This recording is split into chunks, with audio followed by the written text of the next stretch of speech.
Welcome back, investors, to Ticker Time News. I'm Adam, and the stock market had somewhat of a volatile session today that ultimately left the major indices with a 0.5% gain or more by the closing bell, building on yesterday's bounce. Now, the market opened on a softer note today before reaching session highs mid-morning, and you can see that the 5-minute chart is here in front of you for the S&P 500. You can see we opened with a gap down right here, hit the lows of today, testing that trend line, that blue line going across your screen. When we pulled back mid-morning, we also tested that trend line and bounced off of it. That is a positive and bullish sign.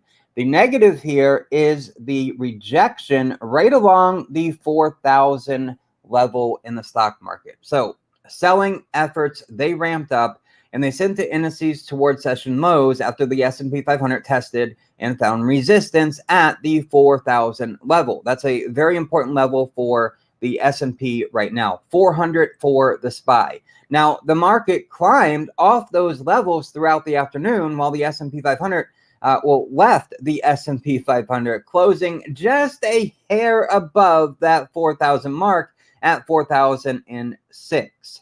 Leaving the SPY right about 400. Now, leaving market participants wondering how much momentum does this rebound actually have if it's already fading at the 4,000 level, just like it, kind of did yesterday, not quite getting to 4,000, but yesterday still getting up into the 3980s, nearly 3990, just a few points away from 4,000. So, we've got that 4,000 level to contend with. All right, let's go ahead and clean this chart up here, and then I'll go to the daily view for the S&P 500 SPY and Qs.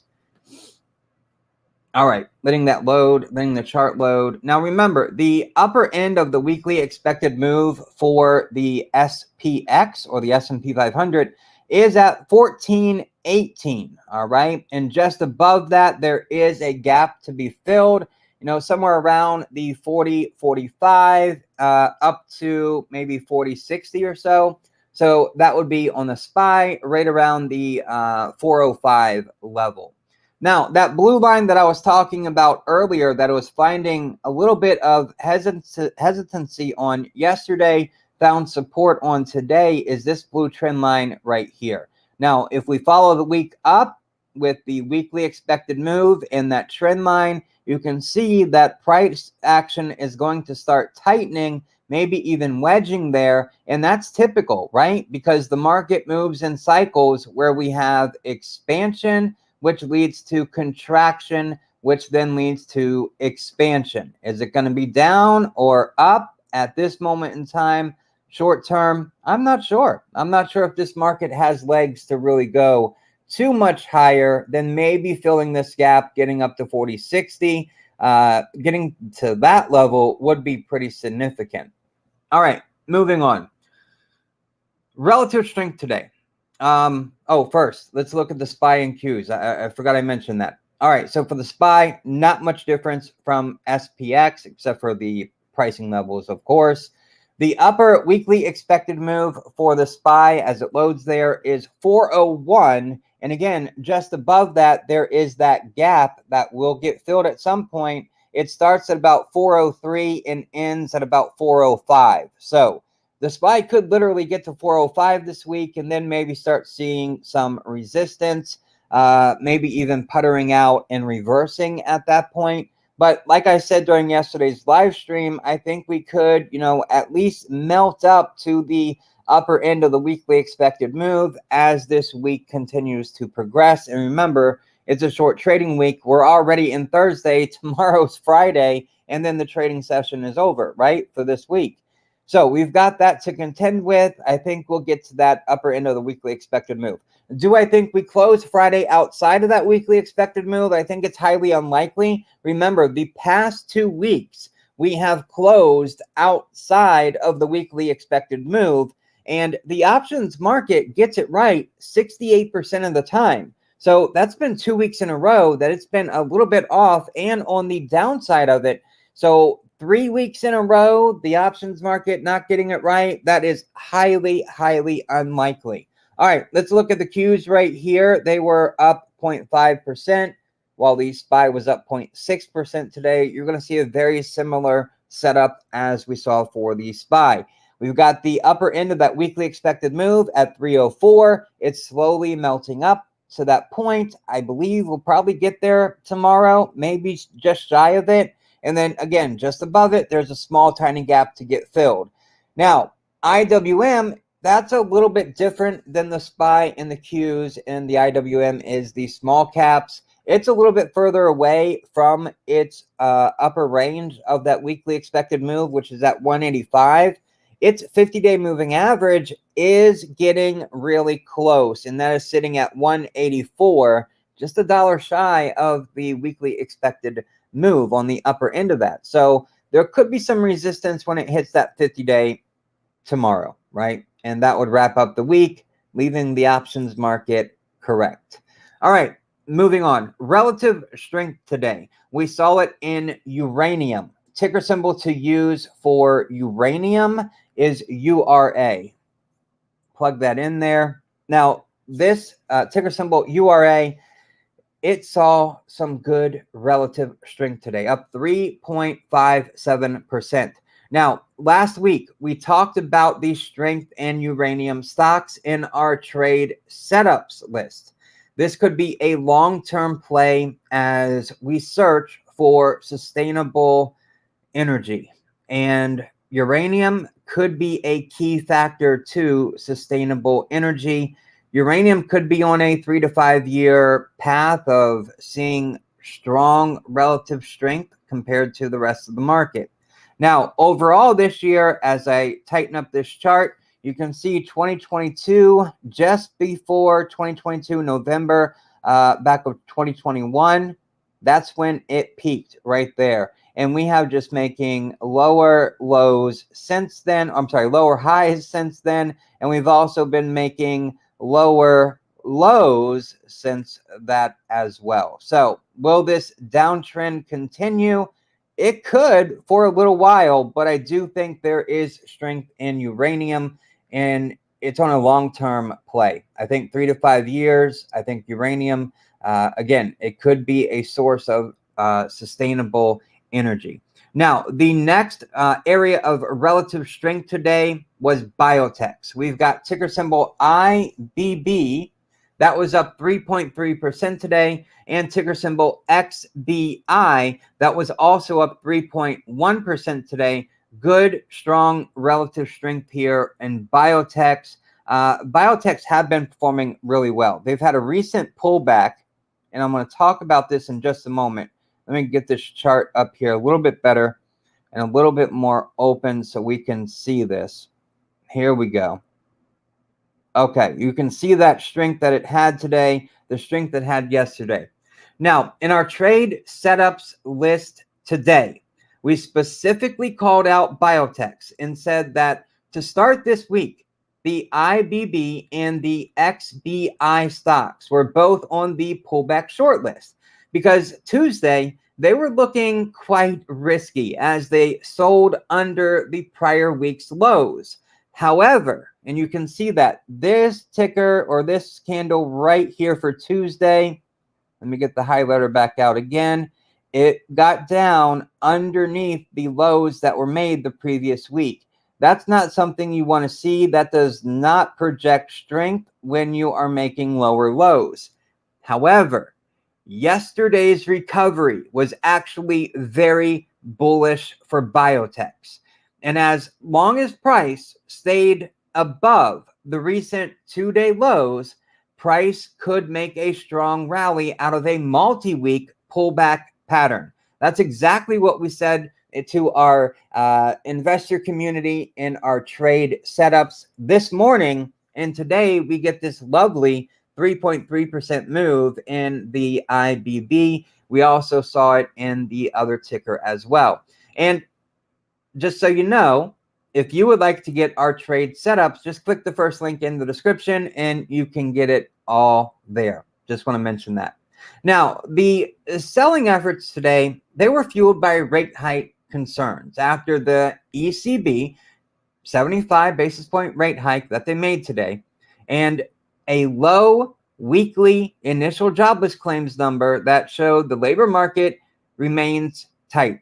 And of course, we had Fed Chair Powell. He reiterated that the Fed is committed to restoring price stability and will keep at it until the job is well done. Now, remember in yesterday's live stream, I said that Powell's talk today, it would not add anything new to what he said at Jackson Hole, and that's by design. The next time Powell could add something to the conversation would be on September the 21st during the next FOMC meeting when we're going to get our next rate hike. So that's the day you want to circle on your calendar. That afternoon, markets could fluctuate wildly as they try to digest whatever Jerome Powell has to say and whatever rate hike we get, 50, 75 basis point. Right now, the market's leaning towards 75 basis points. Now, rising market rates also piled onto today's selling pressure. As the 2-year yield, it rose above the 3.5%. US02Y is the ticker that you can use to get there in TradingView. Now, it got to 3.5% today, but it settled and closed at 3.49%. And right now in the after hours, it is back above 3.5% at 3.51%. This thing is running hot, very aggressive, right? We just saw an expansion move in the 2-year, and now we're getting a bit of a contraction, wedging type pattern right now for it. So maybe it breaks up again and it breaks above its current resistance line. That would be pretty tough.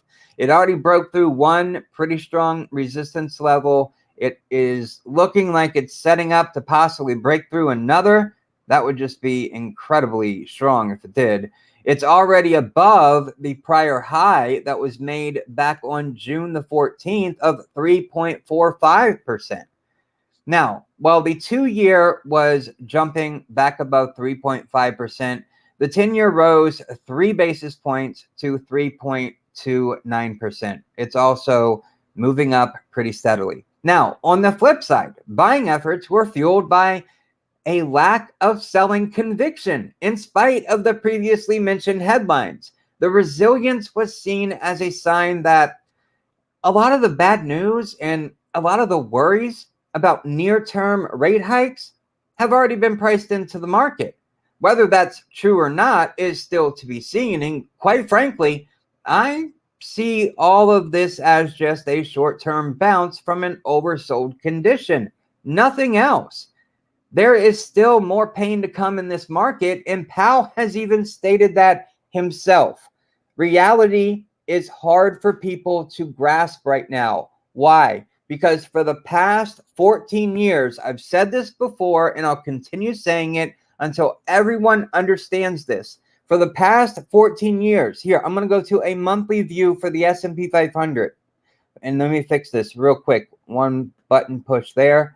The past 14 years, you can see it here with the highlights already on the screen. The Fed has been the market's friend. The Fed is no longer your friend, right? We have been in a state of quantitative easing for 14 years. Whenever the market pulls back, the Fed steps in and says, here's money. Go buy. Get these stock prices back up. The Fed's not stepping in to do that this time. Quantitative tightening, where the Fed takes money out of the market, really just started this month, September. So please, please see reality for what it is. I do not see a bull market anytime soon. There will be no Fed pivot in 2022. The market may not sell off down a cliff, but the market will slowly continue to head lower. We'll have bounces, we'll have rallies in between here and there. Of course we will. We've already seen that this year. We've been pulling back. We're in a downtrend. We're in a bear market, but we can still get bounces in a bear market. If you look, just look at these candles here, the last few candles, right? from 2022 down to right now, January to September, okay? January was a red month, was a down month. February, down. March, hey, we got a green candle. April, down. May, it really doesn't count either way. June, red. July, that's when we got a real rebound. That was our summer rally. Seasonality tells us we typically get some sort of a summer rally. August, back in the red. September is in the green by 1.2% right now, but do not expect that to hold. I don't. I expect September and October to both be red months, not green ones. We are in a downtrend. We've got a couple of green months out of the year so far. I don't expect there to be many more. We may see one December, maybe not. Maybe we'll see it in November, maybe not. But the market becomes oversold, and when it does, it bounces. Typical market behavior. But what we have seen for the past 14 years is over. We're in a new era now. Quantitative tightening. The Fed's not your friend. Just remember that. Now, buying generally was broad-based today, but mega cap stocks were at a slight disadvantage. Let me go back to the daily chart here, and I want to take us over to a different chart. I want to look at the Vanguard Mega Cap Growth ETF. Ticker symbol is MGK. Let that load. I've got the weekly expected moves set here for the Vanguard Mega Cap Growth ETF. Now, it closed with a more modest gain of 0.5%, 0.5%, while the Invesco S&P 500 equal weight ETF was up 0.9%. And then, of course, the S&P 500 up 0.7%. So mega cap stocks, while they were up, they were not up much. They did not help lead this market like they did yesterday, right? Yesterday, we saw a solid 2% gain, in this ETF. And today, just 0.5%. That is facts right there showing you that mega caps did not help push this market higher. When we actually, with the 0.5% gain in this ETF, it was on lower volume too. So not a lot of momentum out there to get this market to go too much higher, especially in the short term. We'll probably close right around the upper end of the weekly expected move for the major indices tomorrow. That would be my guess. Now, when we look at the sectors for today, let's pull those up. The 11 S&P 500 sectors. All right, right-hand side of your screen, there's more green than red for the majority here, a couple of red ones, but 3 and only 3 of the S&P 500 sectors closed with losses today. Utilities, which is a big defensive sector, which has been outperforming the S&P 500, was down 0.1%. Consumer staples down 0.2%, and communication services down 0.4%. Healthcare, on the other hand, up 1.8%. Financials were up 1.7%. They sat atop the leaderboard. Semiconductors, those stocks were notably strong today with the Van Erik Semiconductor ETF. Ticker symbol is SMH. It was up 1.4% today. Now, energy is the next thing I want to talk about. It was up 0.5% today, but let's just pause here for semiconductors for just a moment.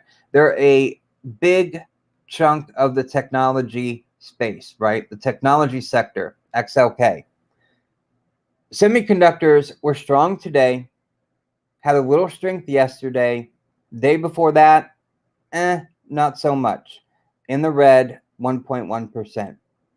Right now, semiconductors are, while they were strong today, they're in a bit of a weak spot at the moment. And you can see the past several sessions, we have been in this downtrend, right? So what happened to semiconductors? Why did they take off today and yesterday? Well, it's simply because, and this is what I believe, they were just oversold. As simply as that. A short-term oversold condition led to strength in semiconductors. That's it. That's all that I think there is for semiconductors. Now, another sector I don't talk a lot about. We had a question yesterday about this sector and some companies in general, like Inphase, SunPower, First Solar, ticker symbol TAN, TAN. I think just like uranium could be a potential play for the long term for finding sustainable energy, I think solar could be too. Okay. This ticker symbol TAN, which is the Invesco Solar ETF, yesterday it was up 6.1%. A lot of solar names have been performing outstanding today. I mean, outstanding lately, not just today. However, when you look at this ETF, right, things move in rectangles, it seems like, right? Let me adjust this one right here, this rectangle here. I'm going to pull it up a little bit to this high, get real close to that, and we'll pull it forward, catch that, those couple of lows there. All right, let me bring this over just a little bit. Look at that. It's moving in a rectangle, right? So price is getting pretty trapped, and that's not what you want to see. Now, you can see, I'm sure, another rectangle here. Let me just do this. I want to bring it in here. If we go, and I'm not even going to catch those, the absolute high there, but I want to catch these few highs here, go down and catch the couple of lows down here. And the pattern that's starting to take place is it'll move sideways for a while, and then you'll see big gaps, big jumps, like this hole that was left right here. I mean, what was this move? This was a 7% gap up, and then the candle closed flat. So while there is strength in the solar sector right now, I do fall on the belief that the solar sector is a bit oversold at the moment, right? These are big moves that are being made up and down. So just be careful when you're in the solar sector, especially like Inphase. ENPH is the ticker symbol for Inphase. Inphase is one that I think is pretty darn pricey right now. Even though this thing just keeps surprising me, you know, it can have 17% moves to the upside and just continue to run after that. You know, yesterday Inphase was up 8%, and then today it manages to get 0.3%. Just when I think the thing is oversold, it just continues to rise. It continues to surprise me. The relative strength is incredible, but you have to be careful when things run hot like this, and you can't be caught off guard. These are just crazy, powerful movers, right? FOMO. We talk about FOMO when we talk about the indices, like the SPY or the Qs or the IWM. FOMO can happen in individual stocks. We all know that. Solar right now has got a lot of FOMO because of the energy crisis happening in Europe right now, and the energy crisis just going to worsen as we move into colder months. That's just going to push solar sector stocks even higher, and their relative strength will be even stronger. But you got to be careful. Don't get too caught up in it, right? Don't make a bad trade. Don't FOMO into things. Don't worry about missing out on, you know, look at Inphase and these big gaps. If you missed out of, you know, this 3% move, or maybe you missed out of this 17% move, well, there was a 7% move right after that 17% move to the upside. So if you're patient, don't fear what you may miss out on. Be in the moment with your trades.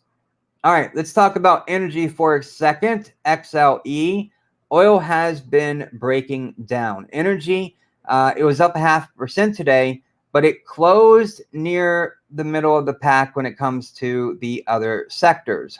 Why? Because oil, WTI crude oil, they were actually up today. And quite frankly, it doesn't seem that far out of the realm that oil is up today. When we want to go look at it on TradingView, US oil, no space, easy ticker to remember. Oil was up 1.7% today to $83.26 a barrel. Right now, it's at 82.89. So it's down a little bit here in the after hours. It broke this $85 support area, and that was rough. That was a hard fall, right?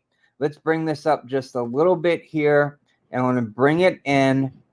If oil cannot get a rebound here, right? If oil continues to fall from this point, what are we looking at next? Where could the next area be for oil to catch? And let me get the highlighter right quick here. All right, this high right here, just above my head, a little bit over that way. This high right here sits right around $82, $83 a barrel, right about where oil is right now. This is the next area of support for oil. If oil breaks down from here, then unfortunately, I think it's going to go much, much further, maybe down to $72 a barrel, maybe sink under that, hitting in the $69, $68 a barrel. I think that would be the next spread, 68 to 72. So keep an eye on oil.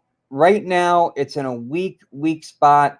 And I think that mainly has to do with China, again, locking down. We talked about that last week.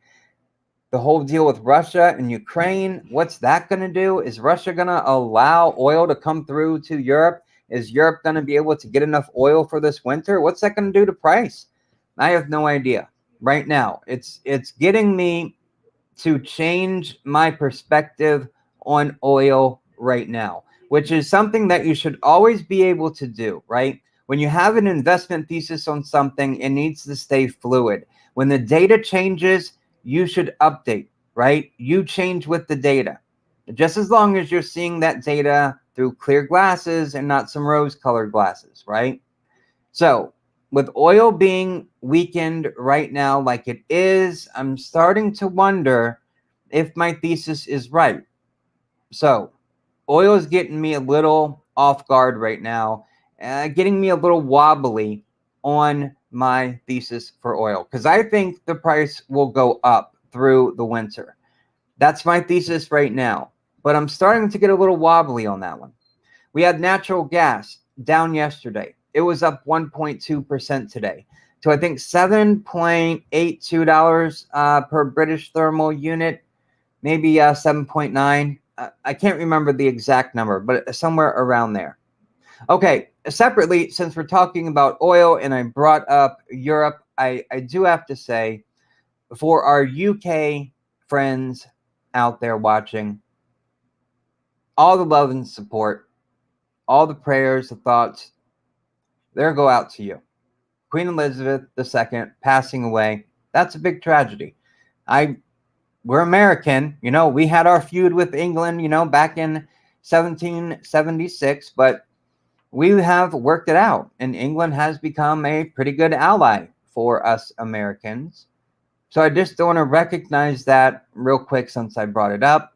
Now, the UK will observe a 10-day national mourning period due to this tragedy.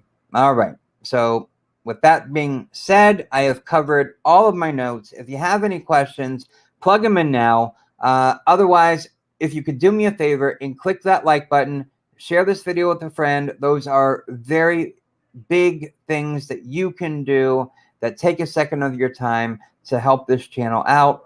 Also, if you like this perspective, you want our weekly expected moves or trade setups, all that jazz, just click the first link in the description.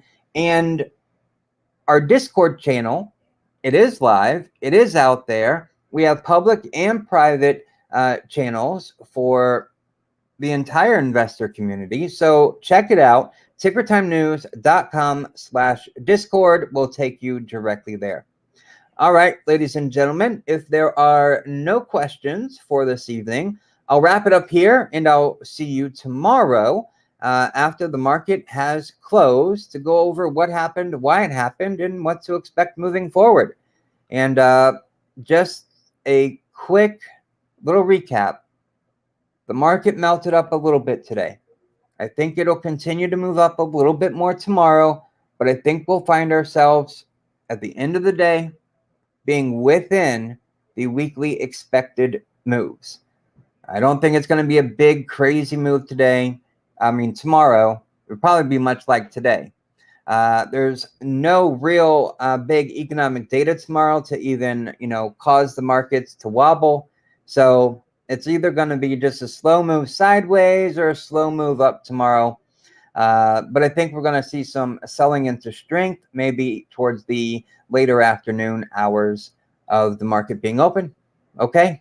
Thank you, ladies and gentlemen, for joining me today. I greatly appreciate your time here with me. So I will see you in the next video. Take care.